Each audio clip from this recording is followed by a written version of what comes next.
बच्चा लोग फिर से एक बार नमस्कार। इस वैदिक काल की सीरीज़ में ये हम लोगों का तीसरा वीडियो है, जिसमें हम लोग दूसरे वीडियो पर उपवेद में छोड़ गए थे। हम जरा उपवेद से ही शुरू करते हैं, तो ध्यान से देखिएगा बच्चा लोग। उपवेद क्या होते हैं? उपवेद होते हैं वेदों से संबंधित हैं। अगर कोई ये पूछे उपवेद क्या होते हैं, तो आप उससे कहना वेदों से संबंधित होते हैं। वेदों से संबंधित होते हैं, वेदों से संबंधित होते हैं, और इनकी संख्या 4 है। इनकी संख्या 4 है। सबसे पहले आता है आयुर्वेद। दूसरा है गंधर्ववेद। तीसरा है शिल्पवेद। और चौथा है आयुर्वेद, गंधर्ववेद, शिल्पवेद और धनुवेद। बच्चा लोग, आयुर्वेद जो है ये ऋग्वेद से संबंधित है। आयुर्वेद ऋग्वेद से संबंधित है। धनुवेद यजुर्वेद से संबंधित है। गंधर्ववेद सामवेद से संबंधित है। और शिल्पवेद अथर्ववेद से संबंधित है। बच्चा लोग, उपवेद में ज़्यादा क्वेश्चन नहीं बनेंगे, ध्यान से देखो बस। उपवेद वेदों से संबंधित होते हैं, इनकी संख्या 4 होती है। और आयुर्वेद, गंधर्ववेद, शिल्पवेद और धनुवेद। आयुर्वेद ऋग्वेद से संबंधित है, गंधर्ववेद सामवेद से संबंधित है, शिल्पवेद अथर्ववेद से संबंधित है और धनुवेद यजुर्वेद से संबंधित है। ऋग्वेद में या आयुर्वेद में चिकित्सा का वर्णन है। और इसमें श्वेत केतु नामक एक जो है चिकित्सक का वर्णन है। देखो बच्चा, फिर से ध्यान से समझो, एक लाइन समझनी है आपको। आयुर्वेद जो है ऋग्वेद का उपवेद है, और ये जो है चिकित्सा से संबंधित है। और केवल उपवेद में नहीं, बहुत सारे उपनिषदों में बच्चा लोग, उपनिषद में हमने जो इससे पहले वाला वीडियो है उसमें एक बात छूट गई थी उपनिषद में बताने को, कि उपनिषद का मतलब होता है गुरु के समीप बैठना। ये बात और उसमें ऐड कर लेना, गुरु के समीप बैठना। वो बात भूल गए थे आपको बताना। बाद में जब हमने वो वीडियो खुद देखा तो मुझे याद आया कि हमने ये बात छोड़ दी। तो बच्चा लोग ध्यान से सुनो। आयुर्वेद जो है उपनिषदों में एक श्वेत केतु नाम के एक चिकित्सक हैं। इनका वर्णन है। और इसके बाद के समय में कई सारे चिकित्सक का वर्णन है। जैसे कि एक जीवक हैं, सुश्रुत हैं, धन्वंतरी हैं, और भी कई हैं, 1-2 नाम और थे यार। जीवक थे, सुश्रुत थे, धन्वंतरी थे, कौन छूट गया? जीवक थे, सुश्रुत थे, धन्वंतरी थे, एक छूट गए हैं शायद। हाँ, चरक थे। ठीक है बच्चा लोग, आयुर्वेद जो है ऋग्वेद से संबंधित है, चिकित्सा से इसके अंदर चिकित्सा के वर्णन है। और उपनिषदों में सबसे अधिक बार वर्णन श्वेत केतु का है। और बाद के कुछ ग्रंथों में जीवक, सुश्रुत, धन्वंतरी और चरक का वर्णन है। खैर, सामवेद जो है संगीत से संबंधित है। और इसमें 7 स्वर का वर्णन है। सारे गामा पा जो भी होता है उसका वर्णन है। शिल्पवेद में शिल्प से संबंधित है। और या आप कह सकते हैं शिल्प कला से संबंधित है।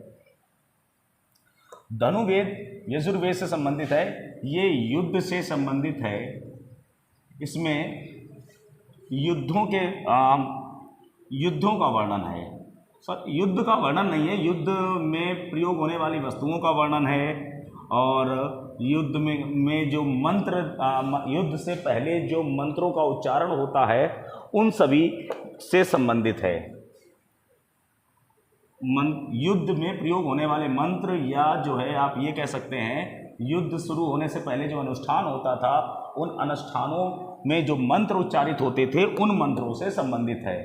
युद्ध होने से पहले जो यज्ञ होता था, राजा लोग यज्ञ करते थे, तो उस यज्ञ में जो मंत्रों का उच्चारण होता था वो इसमें है। तो याद रखना, मंत्र हम लिखे दे रहे हैं यहाँ पर, मंत्रों से संबंधित है। तो बच्चा अगर उपवेश से प्रश्न बनेगा तो इतने में से ही बनेगा। उसके बाद में ये नोट कर लेना बच्चा लोग। उसके बाद में हम चलते हैं दूसरे टॉपिक पर। हमारा जो दूसरा टॉपिक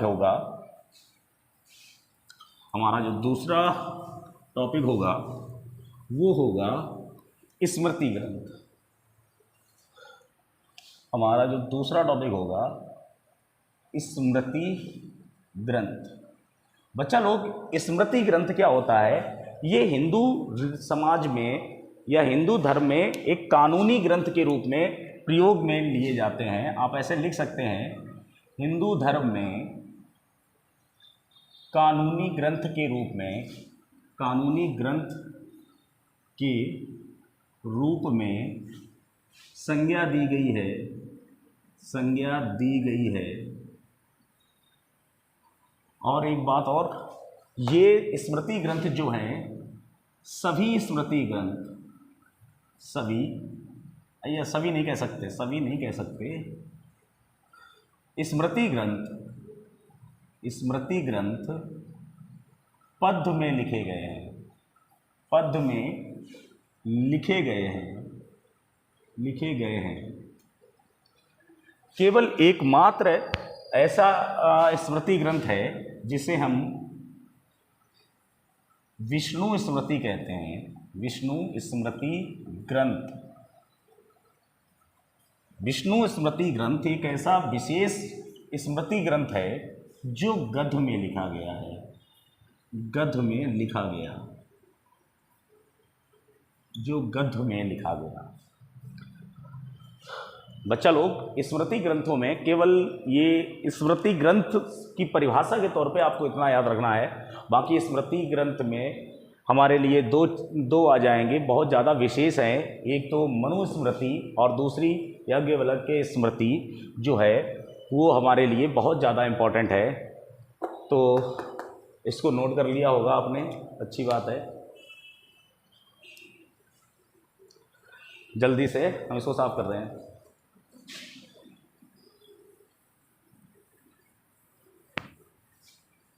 बच्चा लोग, अगला हमारा टॉपिक है मनुस्मृति। मनुस्मृति, मनुस्मृति, मनुस्मृति जो लिखी गई है बच्चा लोग 200 BC से 200 AD के मध्य मनुस्मृति लिखी गई है। और ये लिखी गई है मौर्योत्तर काल में। मौर्योत्तर काल मतलब ये था उस समय शुंग वंश। मौर्योत्तर काल के शुंग वंश में मनुस्मृति लिखी गई है। इसमें दो विशेष बातें आप हमेशा याद रखना। एक तो इसमें गुरु के बारे में एक बात कही गई है और दूसरी दास के बारे में कही गई। तो पहले दास के बारे में बताते हैं। बच्चा लोग, इसमें 7 प्रकार के दास का वर्णन है या दासों का वर्णन है। 7 प्रकार के दासों का वर्णन है और कुछ नहीं। इसमें ये वाली लाइन के अलावा और कुछ नहीं याद रखना है। दासों में क्या नाम थे क्या नहीं, कोई फर्क नहीं पड़ता। गुरु में 2 प्रकार के गुरु का वर्णन है। 2 प्रकार के गुरु हैं। पहले थे उपाध्याय और देखो दूसरे, उपाध्याय का मतलब होता है ऐसे गुरु जो फीस लेकर पढ़ाने वाले। मतलब ऐसे टीचर जो फीस लेकर पढ़ाते हैं, यानी कि पढ़ाने से जिनकी जीविका चलती है। ऐसे टीचर जिनकी जीविका निर्वाह का साधन ही पढ़ाना है, वो टीचर उपाध्याय कहलाते थे। जीविका के लिए जीविका बोल सकते हैं, आजीविका बोल सकते हैं, आजीविका, आजीविका के लिए पढ़ाते थे वो उपाध्याय कहलाए। और दूसरे टीचर का नाम जो था, कोई बताएगा यार?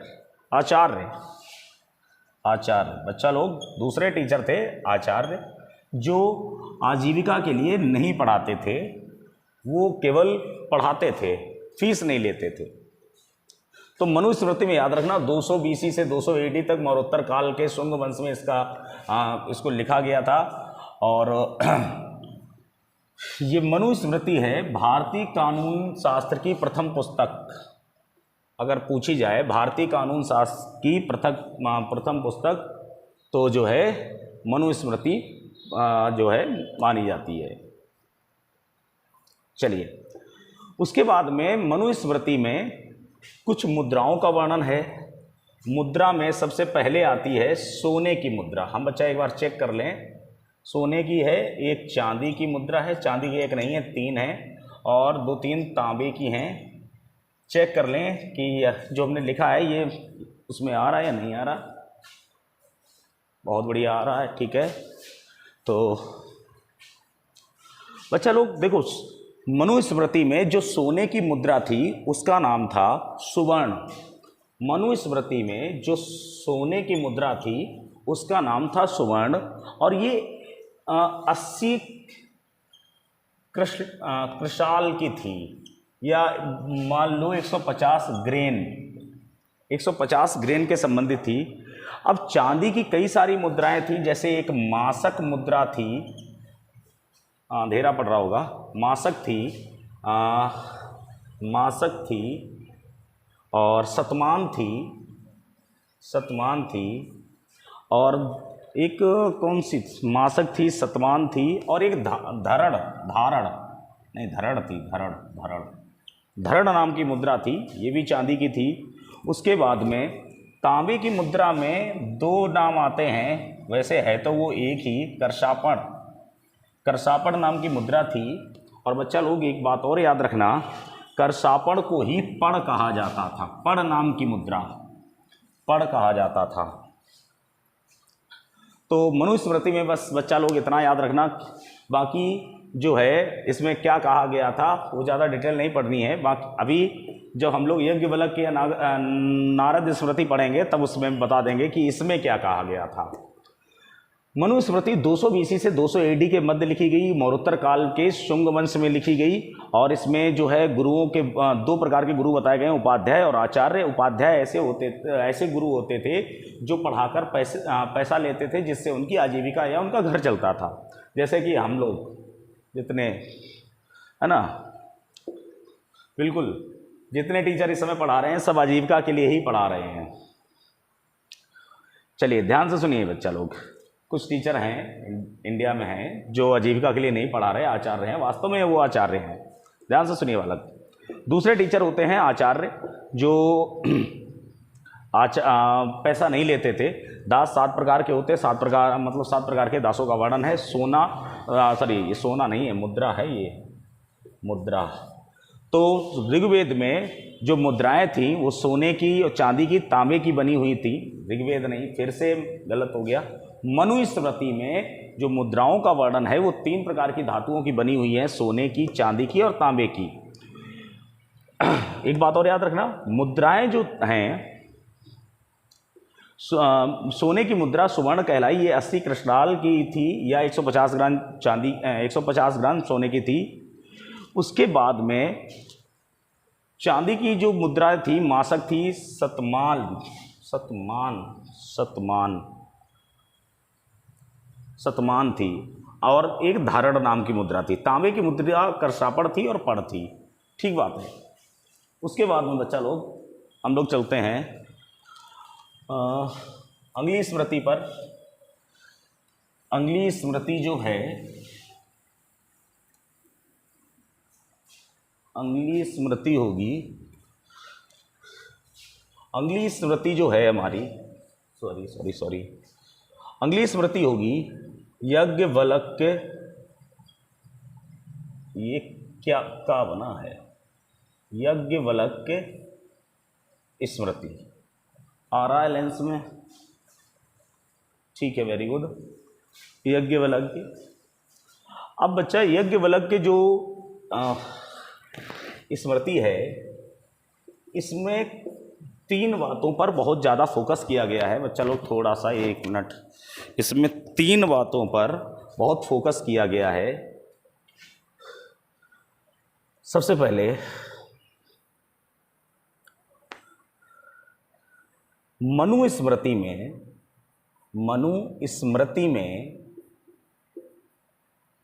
शूद्र कन्या से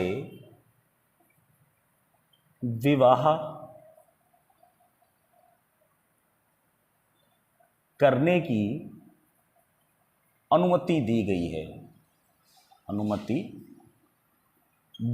है, ध्यान से सुनना बच्चा लोग। मनुस्मृति में शूद्र कन्या से विवाह करने की जो है अनुमति दी गई है, लेकिन यज्ञवल्क्य स्मृति में नहीं दी गई है।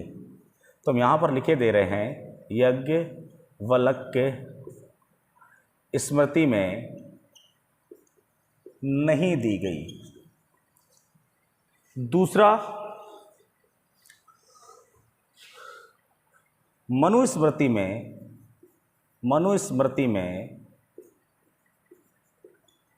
नियोग प्रथा की निंदा की गई है, नियोग प्रथा की निंदा की गई है। यज्ञवल्क्य में नहीं की गई है, उसमें सही माना गया है कि में नियोग को स्वीकृत किया गया।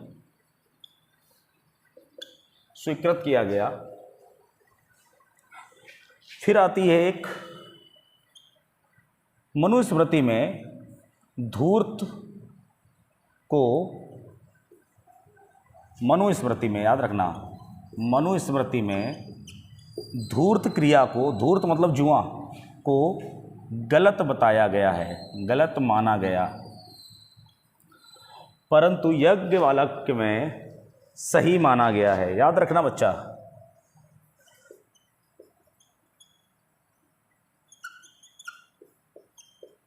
यज्ञवल्क्य में सही माना गया। एक बार आप लोग देख लो, यज्ञवल्क्य जो स्मृति है इसमें क्या हुआ क्या नहीं। तो सबसे पहले मनुस्मृति की बात करिए। मनुस्मृति में शूद्र कन्या से विवाह करने की अनुमति दी गई, लेकिन यज्ञवल्क्य में नहीं दी गई है। मनुस्मृति में नियोग प्रथा की निंदा की गई है, यज्ञवल्क्य में नियोग प्रथा को स्वीकृत किया गया। मनुस्मृति में धूर्त क्रिया को गलत बताया गया है, और जबकि यज्ञवल्क्य में इसको सही माना गया। ठीक बात है बालक। अगली बात ध्यान से सुनिए।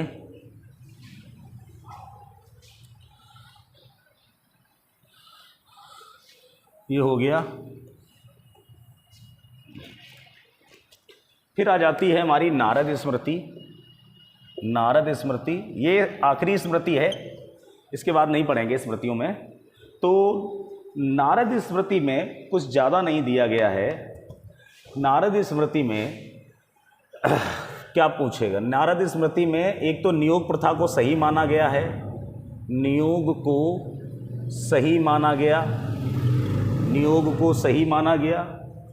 विधवा विवाह, विधवा विवाह को सही माना गया। ये सही बात भी है, अच्छी बात है ये।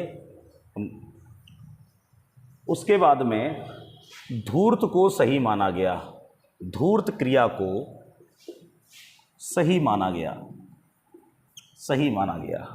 ये गलत है। इन्होंने नारद स्मृति में ऐसा लिखा है कि धूर्त को राजा के अधीन होना चाहिए या राज्य के अधीन होना चाहिए और उस पर टैक्स लिया जाना चाहिए जिससे राज्य को आमदनी हो। ऐसा कुछ इन्होंने एक स्टेटमेंट दिया है। खैर, नारद स्मृति में एक विशेष बात और याद रखना, इसमें दीनार नाम का प्रयोग हुआ है या दीनार नाम की मुद्रा का प्रयोग हुआ है, दीनार नाम की मुद्रा का प्रयोग हुआ है। जबकि एक बात सबको याद रखनी चाहिए आपको। दिनार नाम की मुद्रा जो है सबसे पहले रोम में चली थी। दिनार नाम की मुद्रा जो है सबसे पहले रोम में चली थी। उसके बाद में कुछ स्मृतियां हैं, जैसे आप लोगों ने नाम सुने होंगे उसके। एक है पराशर स्मृति, पराशर स्मृति। एक और स्मृति है बृहस्पति स्मृति, बृहस्पति स्मृति। एक और स्मृति है आपने पढ़ी होगी देवल स्मृति, देवल स्मृति। तो ये कुछ और स्मृतियां हैं, लेकिन इनसे हमें कोई फर्क नहीं पड़ता। इनके बारे में हम नाम ज़्यादा डिटेल में पढ़ने वाले। चलिए बालक, तो यहाँ से स्मृतियां समाप्त हो जाती हैं। और इसके अलावा मुझे तो नहीं लगता कुछ बचा है इसमें। अब हमें जो भी पढ़ना है, अब ऋग्वेद का सांस्कृतिक जो है क्षेत्र पढ़ना है, उसकी शुरुआत हम अगले वीडियो से करेंगे। अगर आपको ये वीडियो समझ में आया है तो please like, subscribe and comment ज़रूर करें और शेयर ज़रूर करें। प्लीज़ शेयर ज़रूर करें। धन्यवाद।